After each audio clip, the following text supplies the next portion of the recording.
નમસ્કાર. આજે આપણે સરકારી કર્મચારીઓ અને ખાસ કરીને શિક્ષક મિત્રો માટે ખૂબ જ અગત્યના વિષય પર વાત કરવાના છીએ અને એ વિષય છે વળતર રજા.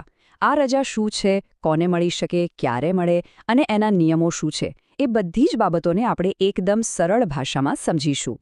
ક્યારે એવું બન્યું છે કે કોઈ જાહેર રજા હોય, રવિવાર હોય કે પછી વેકેશન ચાલતું હોય અને તમારે કોઈ સરકારી કામ માટે જવું પડ્યું હોય? જો તમારો જવાબ હા હોય તો આ માહિતી તમારા માટે જ છે.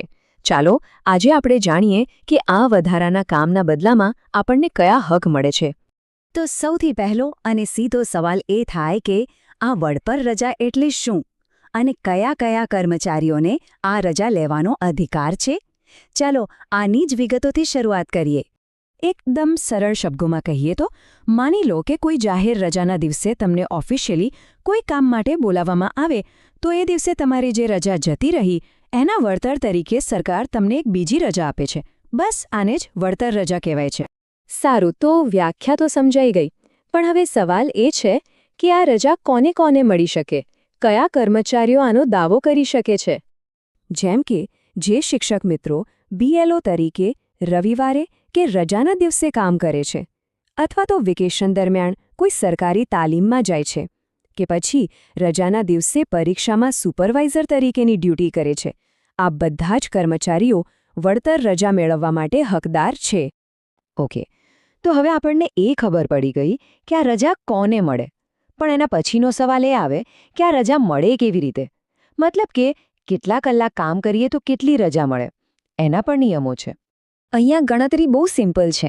જો તમે રજાના દિવસે 2 કલાકથી લઈને 3.5 કલાક સુધી કામ કર્યું હોય તો તમને અડધા દિવસની વળતર રજા મળે, અને જો તમે 5 કલાક કે એનાથી વધારે કામ કર્યું હોય તો તમને આખા દિવસની રજા મળે. ચાલો હવે સૌથી પ્રેક્ટિકલ વાત પર આવીએ. માની લો કે તમે રજા મેળવી લીધી, પણ એને વાપરવી કઈ રીતે, એની અરજી કરવાની પ્રોસેસ શું છે, એના નિયમો શું છે, એ જાણવું બહુ જ જરૂરી છે. આની પ્રોસેસ એકદમ સીધી અને સરળ છે. સૌથી પહેલાં તમે જે કામ કર્યું છે એનો ઓફિશિયલ પુરાવો એટલે કે પ્રમાણપત્ર મેળવી લો. એ પછી એ પુરાવાને જોડીને રજા માટે અરજી કરો અને છેલ્લે તમારા જે ઉપરી અધિકારી હોય તેમની પાસેથી એ મંજૂર કરાવી લો. અહીં એક વાત ખાસ યાદ રાખજો, તમારી પાસે ભલેને 5 વળતર રજા જમા હોય, પણ જ્યારે તમે અરજી કરો ત્યારે એક અરજીમાં એક જ વળતર રજા મંજૂર થઈ શકે છે.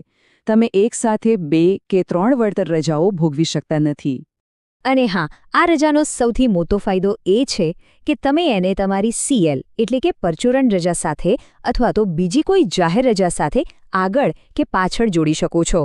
એટલે કે તમે લાંબી રજાઓનું પ્લાનિંગ કરી શકો છો.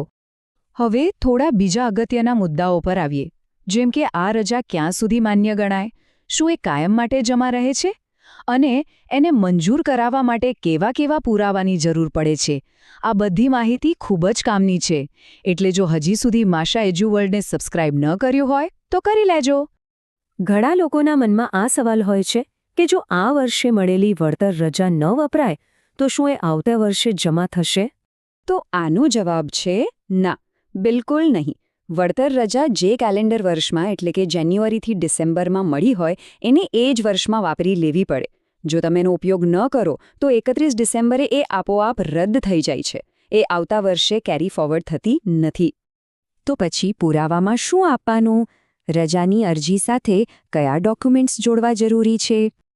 જુઓ, દરેક કામ માટે પુરાવો અલગ હોય છે. જો તમે BLO તરીકે કામ કર્યું હોય તો મામલતદાર કચેરીનો દાખલો જોઈએ. જો વેકેશનમાં તાલીમ લીધી હોય તો તાલીમ પૂર્ણ કર્યાના સર્ટિફિકેટની કોપી ચાલશે. અને બીજી કોઈ ફરજ બજાવી હોય તો જે અધિકારીએ તમને કામ સોંપ્યું હોય એમનું સત્તાવાર પ્રમાણપત્ર જોઈશે. ચાલો, તો અત્યાર સુધી આપણે જે કંઈ પણ સમજ્યા એના જે મુખ્ય મુદ્દાઓ છે એના પર ફટાફટ એક નજર નાખી લઈએ જેથી બધું યાદ રહી જાય. તો 5 વાતો ખાસ યાદ રાખવાની છે. પહેલું, આ રજા જાહેર રજાના દિવસે કામ કરવા બદલ મળે છે.